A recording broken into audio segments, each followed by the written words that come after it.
Welcome back to another Days in the Life in Sweden vlog. Today we are obviously focusing on the things that we do here for spring in Sweden, what my life looks like here during the spring months. Now, full disclosure, this spring has been pretty crappy. We've got really bad weather. It's been really cold. It snowed at the end of April, and that can happen during April and sometimes into May. But as a general rule, pretty much the end of April and the beginning of May, or all of May onwards, it's really great weather here in Sweden with a few sporadic days where we've got a little bit more chilly. But this year we've had more chilly days. It's been cold, it's been under 10, it's been raining, it's been wet, it's been snowing. But even though it has been really bad weather, we wanted to take a walk in the forest. Now we are going to the Scouts cottage. You saw it last week when we popped by there to pick some stuff up, but today we're actually going to go inside the cottage because they are serving waffles for afternoon lunch or snack, or fika as we call it here in Sweden. So this is the cottage. We are going in there in a moment and I will show you what it looks like. It's a tiny little cottage. It's really, really cute and dainty, and the Scouts use it on a regular basis. So let's go in and see what we can order. So this is a blueberry cake. We've got some sandwiches. Now these are typical sandwiches to Sweden. They are open sandwiches. Smörgåsbord here in Sweden means sandwiches, a buffet of sandwiches, and it really is very, very popular here in Sweden. Kids eat sandwiches for morning, and then they have sandwiches for the snack time, and it's almost always an open sandwich. Now we are sitting here, we've been to church, we came here, it was cold, but it was so nice to come in and sit by the fire and really enjoy some fika. So this is a blueberry cake, like I mentioned. So I think what happens usually is, I've also done this, we bake, the mothers or parents from Scouts kids, we bake, we send it with them, and then they sell it to make money for the Scouts. So we ordered some drinks, and now it was time to make hot chocolate. In Sweden, we've got something called O'boy. It's an instant hot chocolate, which is really, really popular in Sweden. So that's what we're making. They come in these individual sachets, and we're just putting it into the mugs, and you just had hot water, or you could have hot milk if you wanted to make it a little luxurious. Now we have this at home. We buy the bigger packs, but for purposes here, and obviously because we paid for hot chocolate, they have these sort of individual packages. Then it was time to enjoy some of our waffles. Here again you see an open sandwich. You've got cheese, and I'm adding in some sliced cucumber. We love to have different types of cold meats. We've got ham and turkey, salami, and then we like to have paprika, or we like to have cucumber or tomatoes. There's always some sort of veg that you put on your sandwiches. As you can see outside, it's beautiful but still gloomy and wet. The cottage was so quaint. Once we were done, we wanted to walk towards the water, and obviously I wanted to film it for you, so I braved the weather, put on my jacket, and headed down to the waterfront. It was blowing really hard, but in the summer this place is just magical.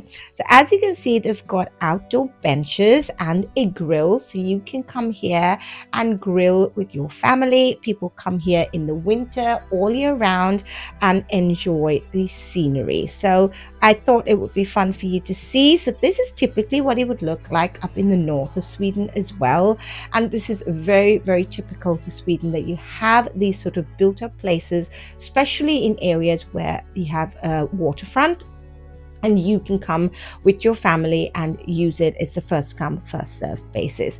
As you can see, the sky is blue, the clouds are really, really white, and it looks like a beautiful summer day, which in hindsight, it's not. The waterfront here is also part of Lake Mälaren. It is a huge lake that stretches really a long way. We've got it from Stockholm all the way up towards going towards the north. My kids there in the background, they were trying to get to the water, but obviously it's still freezing cold. But it's so beautiful to come here. The ducks were having a swim, and it was just a few moments to just take in what nature has to offer and be thankful for living here in such a beautiful country.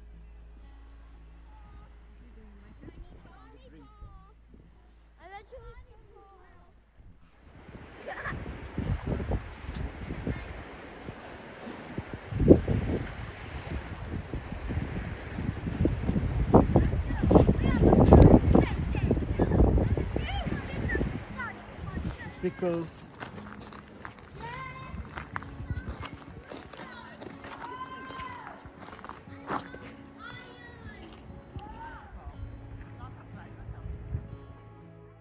Now, because the weather has been what it is, we do have some benefits. As you can see, the blueberries have started to grow. These are all the bilberries, actually. They're called bilberries in English, but in Swedish, we call them blueberries. They are the Swedish blueberries. We use them for blueberry pie. It was used in that cake you saw a few minutes ago, and it really is something that you can pick up here in Sweden quite freely and easily in the autumn months. It has started growing a little early because obviously it's been wet and a lot of rain. So all of these you see are blueberry bushes, and you have a special contraption that you bring to actually take out the blueberries because picking them one by one is not going to be possible. So the next day we decided we had collected all our recycling cans. Now, in Sweden, we get money to recycle our cans. A lot of European countries do, I think, or at least the Northern European countries. And we used to have to put them in one by one into the machine, and it scanned each can. But as you can see, we've upgraded to these really fantastic machines. You just dump everything in, it tells you when it's full, and then it just rotates around and you can see it's calculating how many cans. So we get roughly about 1 krona per can. I think it's supposed to go up, but it really is fascinating how these machines work. Now it's saying fylla på, means we have to start filling up again, that we can, but we wanted to let it run its course. So you've got cans, and you can recycle your bottles, and anything you don't want to recycle or anything that goes in that you can't recycle comes out of the machine. So as you can see, it's a big barrel. My husband is pouring in all of the cans. So it just sits there, you close it, and then, like I said, it rotates. It's just adding. So as you can see, we are up to 152 crowns. So we did save the cans for almost a year, or I would say about 7 to 8 months. So we did have quite a lot of cans, and we like our Coke and we entertain a lot. So we did have quite a few to recycle. So as you can see, this is what the recycling room looks like. It's got a section for your paper bags, a section for your plastic. These bags you are able to pick them up and take them home. They are for your food recycling. The commune or the municipality come and leave a bunch here close to ICA Maxi. This is actually next to ICA Maxi, the recycling center. So this is a box that they usually have for your batteries and your bulbs. I came here and did the recycling when I got rid of 500 things in my house in January. So as you can see, these are all the cans that we still have to go through. And I think once we did all the cans, we were up to like 525 crowns. So that's roughly about 45 pounds, or roughly about 50 euros. So it was a lot of money. So it really makes it worth your while to save your cans and recycle. Spring cleaning really is exactly what it is, a spring cleaning here in Sweden. As you can see, my front deck is really, really grubby. So it really does mean that I'm going to decorate it or spruce it up. I just need to give it a good clean, and it's going to make a world of difference. The winters are hard here, so everything gets a bit grubby, and obviously we don't clean as much. And as you can see, we had a small accident on New Year's Eve. We left some firecrackers that we'd already burned on the deck, and we forgot about it and it has burnt through. So we're going to have to replace the 3 planks. But for now, I'm not going to worry about that. I'm just find a way of really covering it up. We had a brush that we clean our shoes on with snow and all to come into the house there during the winter, so you didn't really notice it. But I just want to give everything a good clean. So as you can see, I just took out a brush and I'm just brushing the deck to get any of the grime and any leaves. We've got some birds that really come here and I think they've made a nest in our roof, so they've got some bird feathers and stuff. So I really needed to give everything a good clean. Now I could get a power hose and clean it all up, but I don't have one, and I just find that this is really convenient. So as you can see, I'm just going to give everything a clean. I pulled out this bench we got from IKEA about, I would want to say about 8 years ago. I love this bench because it really gives me a place to sit down there if I wanted to tie my shoes or wait for someone, but it really doesn't take up a lot of real estate, keeps everything really streamlined, which is what I like about it. I will see if I can find it at IKEA and I will leave it in the link description box below. This is also where the birds were doing their business. I needed to give it a good clean, and once I was able to clean it and get everything done, I wanted to change up the mat. Now I did use what I had on hand. It was a rug that I bought at IKEA some time ago. I like to have a rug underneath and then have a sort of jute rug on top to layer everything, just to keep everything looking a little bit more professionally designed, I would say. And then it was time to give the door a clean. Now the door does also get grubby because during the winter everything is wet, it's dirty, so that really needed a good clean, and it really shined up.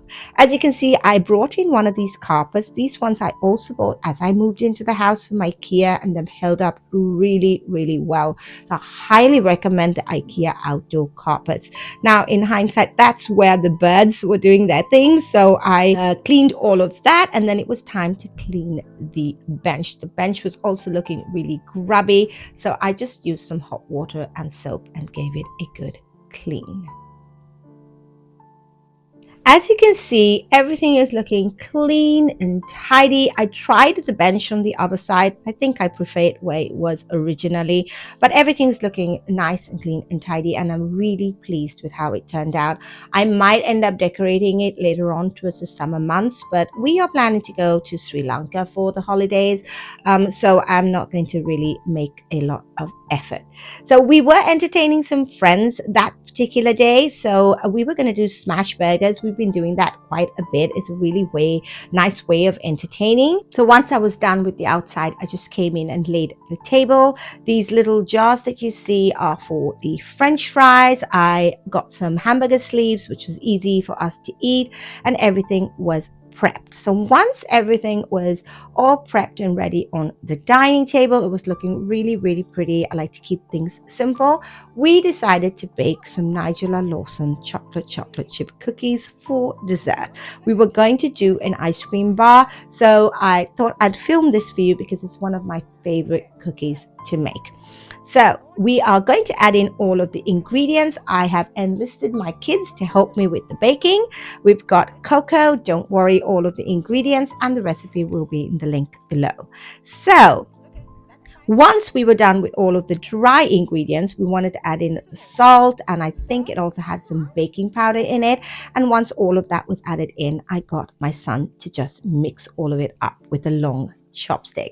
Once the dry ingredients was done, it was time to bring out my stand mixer, add in some butter. You want some dark brown sugar as well as some normal granulated sugars. What do you do? Example. You're going to now. Mom, it smells really yummy. Mama. Men vi skulle ju kunna se, typ Oskar kanske vill ha utan mayo. Ja, precis. Det är 4 precis. Okay. Again. as you heard, we've got a lot happening in the kitchen. But now that we've managed to make the dough, it was time to add in all of the chocolate chips. Now, Nigela Lawson, when she makes this, she is a British TV cook. I love her. I loved her when she was very, very famous, really, in the 90s and early 2000s. I'm not sure what she's doing right now, but she really, really is very, very entertaining when she cooks. I highly recommend going on YouTube and watching some of her videos. She uses all dark chocolate chips and I think milk chocolate chips, but we're using some white chocolate chips here. You can really make this recipe your own. And when I bake it, I like to keep some of them in the fridge for whenever we need them, and then we baked some for the ice cream bar. Now, a few days later, I spent some time with my son at the local grocery store close to my school where I work. Now, Ica Quantum is another version of the Ica Maxi that we go to. So Ica is a brand of shops, and you get your franchise. Sometimes you have smaller ones, and then they, I think, themselves have the sort of bigger Ica Maxi shops, the one that I visit regularly close to my home. This cherry blossom tree was stunning. I really wanted to film it for you. It was sort of an umbrella of cherry blossom flowers. It was so beautiful, so vibrant. If you followed along a couple of weeks ago in my vlog, you'd notice that we went to a place called Kungsträdgården. It is a beautiful sort of park, open air place that you can go to in town, and has rows of these cherry blossom trees, but they've actually all shed. This one is still blooming. It is so gorgeous, but as you can see from the sky, some of the video, it is quite gloomy still. But I hope you enjoyed this video, enjoyed hanging out with me during these spring early spring months here with me in Sweden, Scandinavia. Please subscribe to my channel. I do videos like this every single week. They come out on a Saturday. Give this video a thumbs up, subscribe to my channel so it gets pushed out to as many people as possible, and I will see you next time.